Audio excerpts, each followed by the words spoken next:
Okay, so now that it's all said and done, I can confidently say that this was probably the most unhinged season of the new era, and we have this amazing cast to thank for that. There was plenty of chaos both on and off the show to keep us entertained all season long, and all the idol fails and bad strategy definitely helped push the narrative along. There's obviously a lot to talk about with this finale, but before we start, make sure you hit that subscribe button below. This season may be over, but there is still plenty to come in the reality TV world. We have Big Brother starting again soon, and there will be some preseason coverage for that, so stay tuned. Now, let's get into it.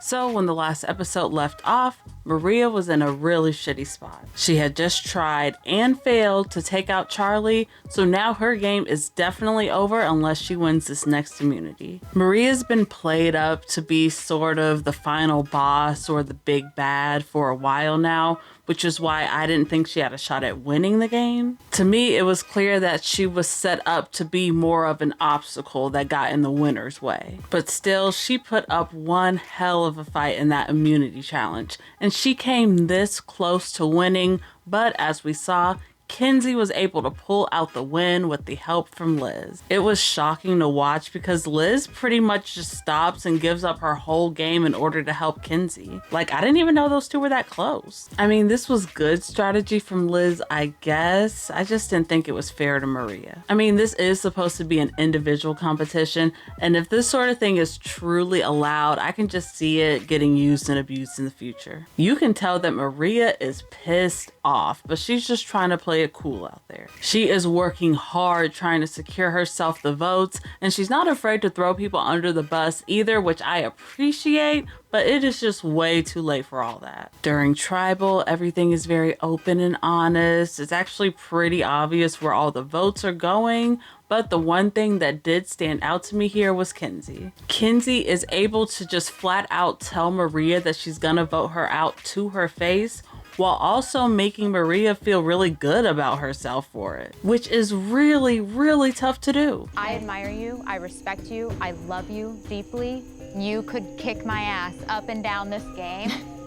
So I have to write your name down tonight. I totally understand. Moriah is unanimously voted out here, and it doesn't look like anybody's really gonna get quote unquote credit for this move because it was so unified. Most importantly, Charlie definitely does not get the credit here, which is what he really, really needed for his resume. And with that, we have our final four.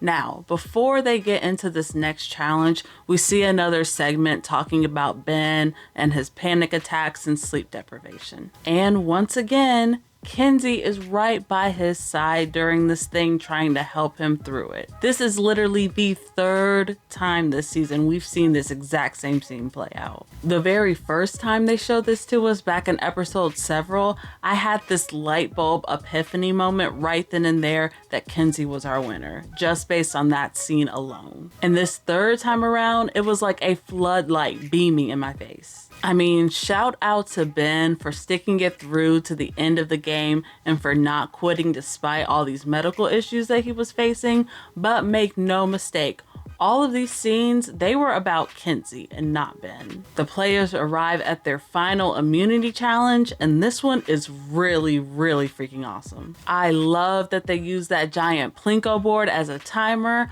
I loved watching every single second of this competition. I mean, there were no dull moments at all. But you know what? Most of all, I love that I was blindsided by a Ben win. I was not expecting that. After all of the hell that he's been through, just with all of the issues and sleep deprivation and stuff that he was facing, I was not expecting him to come out with this W. But now he has to choose who he wants to send to fire, which admittedly is only going to be half hard because he already knows that he's sending Liz's ass in there. He tells her this to her face, and I loved her response because she's trying to act all nonchalant about it, like she doesn't really care, but you know deep down she is shook. And that's another thing. Everybody on that jury already knows I'm a millionaire. Like, yeah. I don't need the money. Yeah. Like, girl, you know damn well your ass wants another $1 million in the bank. Don't play with me. Liz also has this limp wrist disease or something that apparently hinders her ability to make fire. Honestly, I don't know what that's about, but Ben decides to go ahead and choose Kenzie to go against Liz in fire making, and that I was not expecting to happen at all.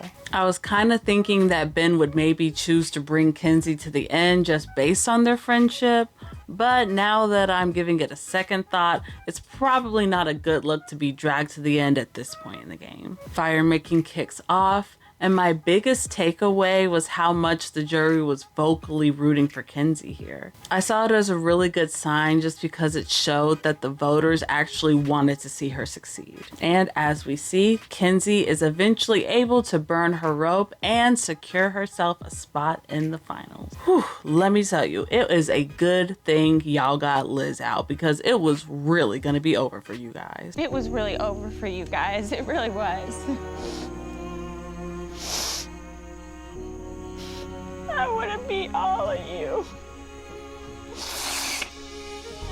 With Liz now out of the running, we officially have our final three. Looking back on the whole season now, it totally makes sense that Kenzie and Charlie are battling it out in this final together because this whole time it's just been so hard to choose a winner pick between the two of them. And these finalists are all really big social threats in the game, and sometimes social games can be hard to measure, so I was really interested to see how the jury was thinking about all of them. This final tribal seemed pretty intimidating. At a lot of times, it felt like Moriah was watching court TV than competition TV. And they weren't even allowed to talk about their precious Taylor Swift or Metallica. How sad. Also, please understand, we are not looking for Taylor Swift lyrics. We are not looking for pop culture or rock and roll references. We are looking for serious and thought-provoking responses. My favorite part of this final tribal was definitely the Yanu 3 getting into one last fight, just one good time before they hit the road. He would come over to me and be like, it's Ben, let's vote Ben, he has the idol. No. I was never going to vote Ben. We went back and forth several Yes, times you between did. Tim and Ben that day. No. At the last minute, you said, fine, you can have Ben. And then I said, shit, Wait, and go Tiffany Tim. said she wanted Ben, not Q. Oh, and Q was definitely wrong here. For the record, we all remember him going back and forth on that damn Tim vote. Despite this little mishap, I do think Kenzie did a good job of speaking clearly and concisely about her game and advocating for herself during the most part of this final tribal. The other big thing I noticed was how much Charlie kept on getting cut off or shut down whenever he tried to talk about his game. At one point, he tries bringing up that old Six Alliance for his resume, which ended up being a big mistake because he just gets clowned for it. Q invites me in to the Six. I just want to be clear that I invited you into the Six. I love the Six. Being in the Six was a one-way ticket home. It just was a pathetic excuse for an alliance.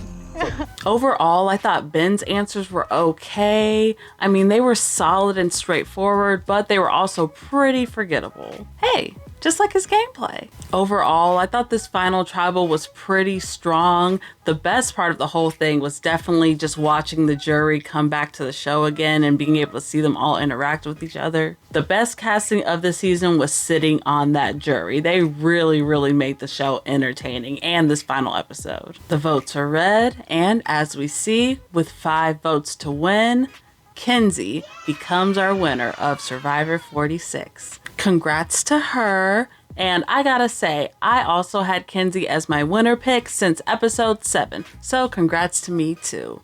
Your girl is getting better at her edgic, y'all. I definitely did not see Moriah voting for Kenzie though. I thought that was the one vote that was for sure going to Charlie, and Charlie seemed really shook and crushed by this too, so I don't know what's going on between those two. But for real, from Bhanu hyping Kenzie up to be the mastermind at the very beginning, to that whole mermaid dragon allegory that she got, to the way they kept on showing her being Ben's caretaker, there were just so many different pieces of evidence pointing to Kenzie as the winner throughout the season. Her votes seemed to stem from how she made people feel versus what she actually literally did in the game. Hell, even Charlie said that she was the right person to win, and you got to have a good social game if even your ops are rooting for you. So, congrats to Kenzie and her family, and congrats to us for getting the wildest season of the new era. The players made this season so chaotic chaotic and entertaining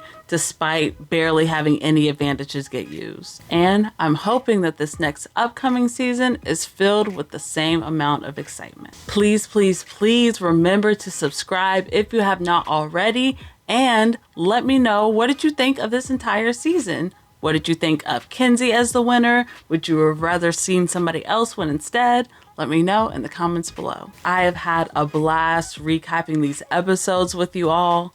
I've been covering Survivor for a few years now, but this by far has been my favorite season to cover so far. I'll probably be back to cover next season too, but until then, bye.